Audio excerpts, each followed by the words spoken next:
పహల్గామ్లో జరిగినటువంటి ఏదైనా కానీ, ఏ అసాంఘిక కార్యక్రమాలైనా కానీ ఒక భారతదేశ పౌరుడిగా, ఒక హిందువుగా నేను ప్రతి ఒక్కదాన్ని కూడా ఖండించగలను. ఎందుకంటే నా మతం చాలా గొప్పది, నా దేవుడు చాలా గొప్పడు. అవును, ఖండించగలను. వినండి స్వామి, వినండి స్వామి, వినండి. నా మతాన్ని, నా రాముడిని, నా కృష్ణుడిని, నా ఈశ్వరుడిని, నా సూర్యుడిని, నా దక్షిణామూర్తిని ఎవరు అసహ్యంగా అసమానతలుగా చెప్తే వాళ్ళకి ఏ శిక్షలు వేయాలో నేను ఖచ్చితంగా వాళ్ళని ఖండించగలను. అదేవిధంగా స్వామి మనం విఘ్నం అదే స్వామి చెప్పండి, నన్ను పూర్తిగా మాట్లాడండి. ఈరోజు ప్రశ్న రావండి అనేటువంటి వ్యక్తికి, మన హిందూ ధర్మాన్ని గురించి మాట్లాడిన దానికి, మన హిందువుల గురించి మాట్లాడిన దానికి అతనికి వేసినటువంటి శిక్షల్ని మేము స్వాగతం యాజ్ ఏ హిందువుగా నేను సాధారణంగా స్వాగతిస్తున్నా. కానీ అదే మాదిరిగా వేరే మతాన్ని కూడా, వేరే కులాన్ని కూడా ఏ విధమైనటువంటి అన్యాయంగా మాట్లాడటం అనేటువంటి తప్పు కదా. అంటే ఆ విధంగా మాట్లాడి మిమ్మల్ని కూడా అదే శిక్షలు వర్తిస్తాయి కదా, అదే గమ్మతిగా మాట్లాడినా మీకు కూడా అదే శిక్షలు వర్తిస్తాయి కదా అంటున్నా. ఎందుకంటే ఇది సెక్యులర్ కంట్రీ.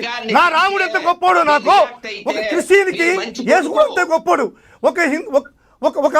ఒక అల్లా అంతే గొప్పోడు ఒక ముస్లింకి. మన సెక్యులర్ కంట్రీ, అన్ని మతాలని కూడా, అన్ని విధాలను కూడా మనం గౌరవించాల్సిన బాధ్యత మనకుంది. మీరు అది వదిలేసి వాళ్ళకు హిందువుల్ని వ్యతిరేకించిన వాళ్ళకి మాత్రం శిక్ష వేస్తాను, క్రిస్టియన్స్ కి వ్యతిరేకించిన మాత్రం శిక్ష లేదంటే చట్టాలు ఒప్పుకోవు స్వామి, చట్టాలు ఒప్పుకోవు. ఒక హిందూవాదిగా నేను మీకు సపోర్ట్ చేస్తానే కానీ ఒక సెక్యులర్ వాదిగా మీకు సపోర్ట్ చేయలేను. మనోహర్ దాస్ అంటే చేతగానోడు తప్పు స్వామి. అంటే ఇప్పుడు ప్రధానమంత్రి సెక్యులర్ వాది చేతగానుడా, మన ముఖ్యమంత్రి సెక్యులర్ వాది చేతగానుడా? ఏం మాట్లాడుతున్నారు మీరు? మన మంత్రులు సెక్యులర్ వాదులు చేతగానుడా? చెప్పండి. మన ప్రధానమంత్రి సెక్యులర్ వాది చెప్పండి. అంటే సెక్యులర్ వాదం ఉంటే మీకు చేతగాంటారా? ఏం మాట్లాడుతున్నారు మీరు? మన ప్రధానమంత్రి కాదని చెప్పండి. ప్రధానమంత్రిని మీరు వద్దంటండి, మీద ఈ దేశం అందరిదే కదా, సెక్యులర్ దేశం ఇది. ప్రధానమంత్రి చెప్పండి సెక్యులర్ వాదం వద్దని చెప్పండి. స్టేట్మెంట్ ఇప్పించండి. అరే ఒక స్టేట్మెంట్ ఇప్పించండి.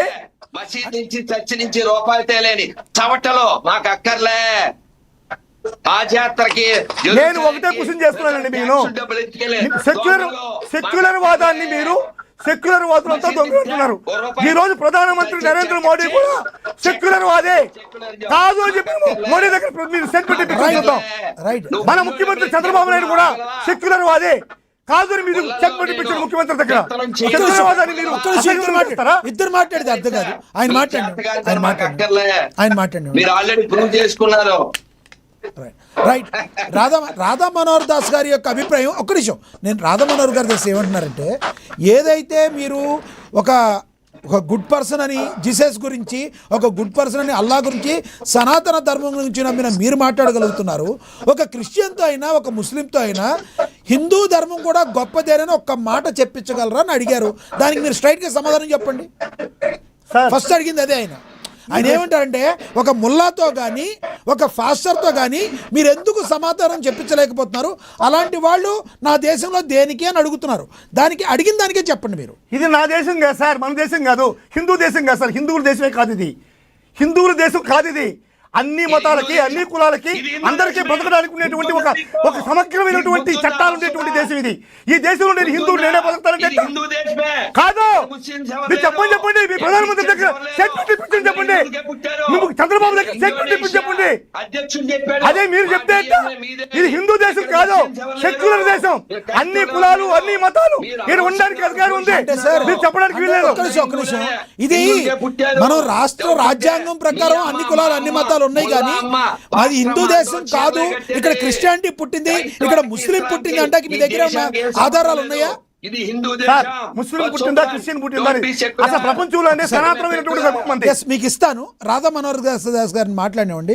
రాధా మనోహర్ దాస్ గారు ఇప్పుడు ఈయన ఏమంటారంటే ఇది హిందూ దేశం కాదు అంటారు. కానీ ఒక క్వశ్చన్ నాకు కూడా డౌట్ ఉంది, మీ ద్వారా కాదు, మీ ద్వారా అడగాలి. ఒక్క నిమిషం. సరే, మీ ప్రధానమంత్రి మోడీ గారి దగ్గర స్టేట్మెంట్ ఇప్పించండి, మోడీ గారి దగ్గర స్టేట్మెంట్, చంద్రబాబు దగ్గర స్టేట్మెంట్ ఇప్పించండి. ఇది సెక్యులర్ కంట్రీ కాదు, ఇది హిందువులు మాత్రమే ఉండాలని చెప్పి స్టేట్మెంట్ ఇప్పించండి. చెప్పించండి స్వామి. సార్ అలా చెప్పట్లే, ఆ, మరి? ఇది హిందూ దేశమే, అందరూ ఉండొచ్చు. అదేంది మీ హిందూ ఇంట్లో దేశం? ఉండి, హిందూ మీ దేశం ఇంట్లో కాదండి ఇది. తింటూ, మిమ్మల్ని భరతమాత, తిట్టచ్చా? భారతదేశం, భరతఖండం, ఇది హిందూ దేశమే. సర్వ మతాలకి, ఇది సర్వ హిందూ మతాలకి, దేశమే. సర్వశక్తులకి, నువ్వు అందరికీ ఏ కూడా దేశంలో ఆమోదయోగ్యమైనటువంటి ఒక పవిత్రమైనటువంటి స్థలం ఇది. రైట్ రైట్ పవిత్ర మనోహర్ స్థలం దాస్ ఇది. గారు, మనోహర్ దాస్ గారు ఒక్కసారి, మనోహర్ దాస్ గారు నాకు ఒక క్వశ్చన్ సార్, ఈయనకు ఒక క్వశ్చన్ వేయాలి. సెక్యులరిజం వద్దంటే ఒక్క నిమిషం, ఏమది మీరు మాట్లాడుతున్నారు? ఒక్క నిమిషం సార్ ప్లీజ్. మీరు అసలు ఇక్కడ ఉండడానికి అనర్హులండి. భారతదేశంలో సెక్యులరిజం లేదంటే, మీరు సెక్యులర్వాది కాదంటే, మీరు సెక్యులర్వాదాన్ని మీరు గాన సపోర్ట్ చేయకుంటే మీరు భారతదేశంలో ఉండడానికి అనర్హులు. మధుసూదన్ రెడ్డి గారు, సెక్యులరిజం వేరు, సూడో సెక్యులరిజం వేరు. సూడో సెక్యులరిస్టులు ఎలా మాట్లాడతారో మీకు తెలుసు కదా. ఒకటి రాధా మనోహర్ దాస్ గారి ద్వారా ఒక క్వశ్చన్ అయితే అడగాలనుంది. ఒక్కటి మీరు చెప్పండి, ఇప్పటి వరకు కూడా ఎవరు కూడా ఎక్కడ లేని మతంని హిందువులు ఎక్కడైనా కూడా ఎవరినన్నా కన్వర్ట్ చేశారా? ముస్లింలు ఎవరినన్నా కన్వర్ట్ చేశారా? లేదంటే క్రైస్తవులు ఎవరినన్నా కన్వర్షన్స్ అనేవి ఎందుకు జరుగుతున్నాయి? హిందుస్థాన్ కాదని మీరు ఎలా అంటారు? ఇది మన హిందూ ధర్మం ఆచరించే దేశంలో పరాయి మతం వాళ్ళు ఉన్నా కూడా మనం ఉండండి అని చెప్పాం, అంతేగాని ఇది హిందూ దేశం కాదంటానికి మీ దగ్గర సాక్ష్యాలు ఏమున్నాయి సార్? మీరు ఇంకేమున్నాయి మీ దగ్గర? ప్రపంచంలోనే అతి సనాతనమైనటువంటి ధర్మం హిందూ ధర్మం. సార్ ఒక్క నిమిషం చెప్పండి సార్. యాంకర్ గారి పేరు లక్ష్మీనాగ్ సార్. లక్ష్మీనాగ్. యాంకర్ మీ పేరు నాన్న? లక్ష్మీనాగ్ అండి. లక్ష్మీనాగ్. లక్ష్మీ నరసయ్య గారు. నాగ్ లక్ష్మీనాగ్ గారు. ఎస్, లక్ష్మీ నాగు. యా. మీరు చాలా బుద్ధితో మాట్లాడుతున్నారు. ముందుగా మీకు శుభాభినందనలు. Thank you sir. ఎందుకంటే ఈ దేశానికి రాముడికి సంబంధం ఉంది, ఈ దేశానికి శివుడికి సంబంధం ఉంది. 12 ద్వాదశ జ్యోతిర్లింగాలు, 18 అష్టాదశ శక్తిపీఠాలు, 108 వైష్ణవ దివ్య దేశాలు. ఈ దేశానికి బైబిల్కి, ఈ దేశానికి క్రైస్తవానికి ఏం సంబంధం లేదు. కేవలం దోచుకోవడానికి వచ్చినటువంటి మతాలు. మనోహర్ దాస్ గారు ఒక్కటి మీరు గమనించాలి. ఎస్ సార్, ఒక్క మాట చెప్పండి సార్. మీకు డౌట్ ఉంటే నేను చెప్పిన మాటలు ఆ కాశ్మీర్ ముఖ్యమంత్రులు ముగ్గురు చెప్పిన మాటలు వినండి. నిన్న ఇండోనేషియా అధ్యక్షుడు చెప్పిన మాటలు వినండి. నా మాటలు వినొద్దు.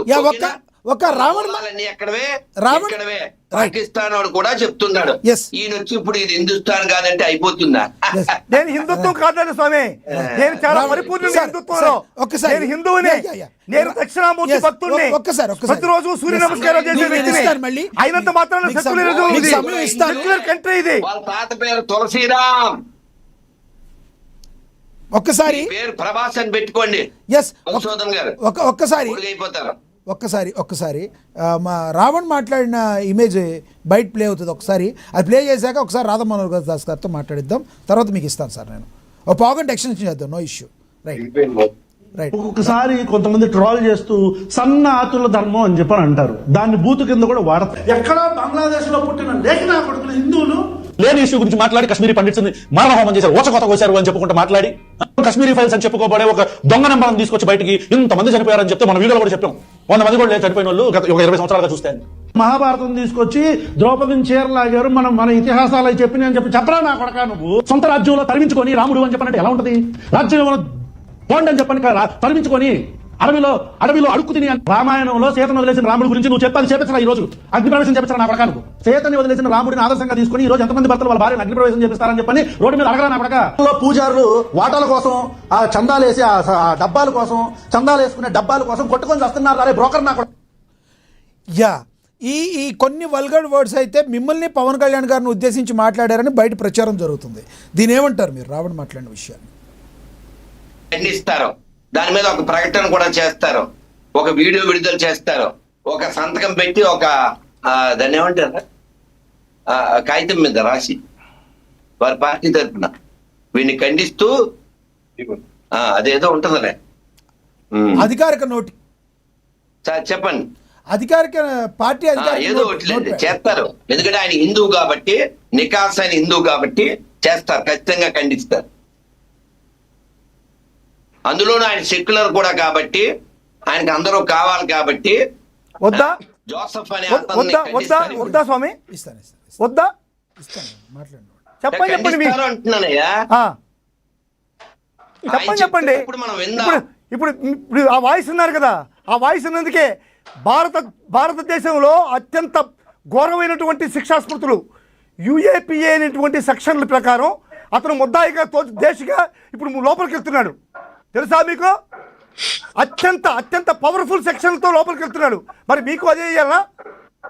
ఏమలేదా? మరి ఎందుకు సార్ అంబటి రాంబాబు గారు లీగల్ సపోర్ట్ ఇస్తారన్నారు? మేము ఒకటే చెప్తున్నాం సార్, నేను చెప్పేదండి, నేను ఒకటే మాట్లాడుతున్నాను. ఏదైనా సరే వైఎస్ఆర్ కాంగ్రెస్ పార్టీ స్టాండ్ చెప్తాను. స్వామి గారు వెళ్ళిపోయిన తర్వాత మీకు చెప్తాను ఆ విషయం.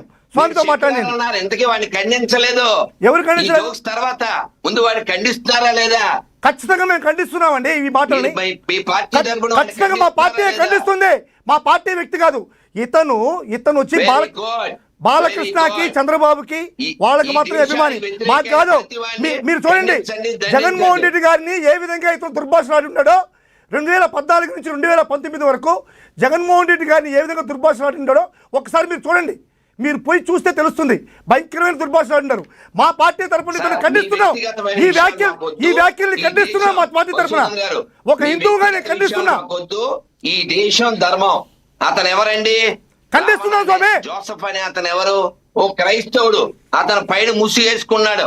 అతను ముసుగు తొలగిపోయింది. స్వామి క్రైస్తవుడైనా ముస్లిముడైనా బౌద్ధుడైనా వేరే పార్టీని ఈ విధంగా కించపరిచి మాట్లాడే వ్యక్తిని వైఎస్ఆర్ కాంగ్రెస్ పార్టీ క్షమించదు. వైఎస్ఆర్ పార్టీ క్షమించదు. మార్పు వచ్చింది. వైఎస్ఆర్ పార్టీ క్షమించదు. హిందువులు ఉన్నారు. Very good sir. గతంలో కానీ అదే సెక్షన్స్ అందరికీ అప్లై చేయాలంటున్నాం. అదే సెక్షన్స్ అందరికీ అప్లై చేయాలంటున్నాం. గతంలో పవన్ కళ్యాణ్ గారు చెప్పున్నారు, విశ్లేషకులు కొంతమంది అభిప్రాయపడుతున్నారు, ఈ దేశాన్ని మొక్కలు చేయాలన్న ప్రతి వాడిని లోపల వేయాలి. అంతే కదా? ఎస్, ఈ దేశాన్ని మొక్కలు ఏ విధంగా విఘాతం కలిగించిన, దేశ ప్రతిష్టకు భంగం కలిగించినా సరే వాడికి అత్యున్నతమైన శిక్ష విధించాలి వైఎస్ఆర్ కాంగ్రెస్ పార్టీ వాదన. అంటే చాలా మంది కాదు సార్, మీరు రాధా మనోహర్ దాస్ గారు కొంచెం పాలిటిక్స్ కూడా మీరు చూస్తూ ఉంటారని నేను అనుకుంటున్నాను. గతంలో పవన్ కళ్యాణ్ గారు వైసీపీ పార్టీలో కొంతమంది అందరూ చెడ్డోళ్ళు ఉన్నారని నేను అనను, కొంతమంది మంచి వ్యక్తులు కూడా ఉన్నారు.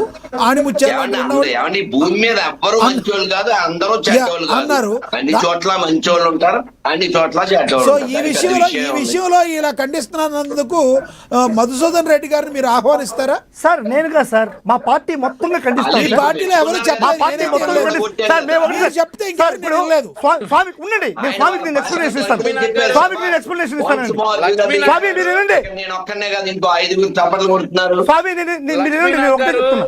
స్వామి ఒక్క మాటనండి. మీకు రాజకీయాల గురించి అవగాహన ఉంటుంది మీకు, ఎందుకంటే మీరు అన్నీ తెలిసిన వ్యక్తి. మీరు ఒకటి చెప్తున్నాను, ఒకటే వినండి. ఈ మధ్యకాలంలో రాష్ట్రంలో జరిగేటువంటి అన్యాయ అక్రమాలను కూడా మీరు ఖండించాల్సిన అవసరం ఉంది. ఎందుకంటే ఒక లాకప్ డెత్ జరిగితే ఆ లాకప్ డెత్తో జరిగినటువంటి ఒక వ్యక్తి కనీసం డెడ్ బాడీ కూడా ఇవ్వకుండా, అతను బూడిద కూడా ఇవ్వకుండా ఆ తల్లి ఎంత ఘోరంగా ఏడ్చిందో మీరు అందరూ కూడా గమనించారు. అంటే ఉండండి సార్, స్వామితో మాట్లాడండి. ఇప్పుడు ఏ విధమైనటువంటి ఏ వ్యక్తినైనా కానీ ఈ తెలుగుదేశం పార్టీ ఏం చేస్తుందంటే తనకు కాని వ్యక్తిని అక్రమంగా హింసించి చంపేసి బూడిద కూడా లేకుండా చేసేటువంటి కార్యక్రమాలు చేస్తుంది. ఇటువంటి కార్యక్రమాల్లో తెలుగుదేశం పార్టీ చట్టాన్ని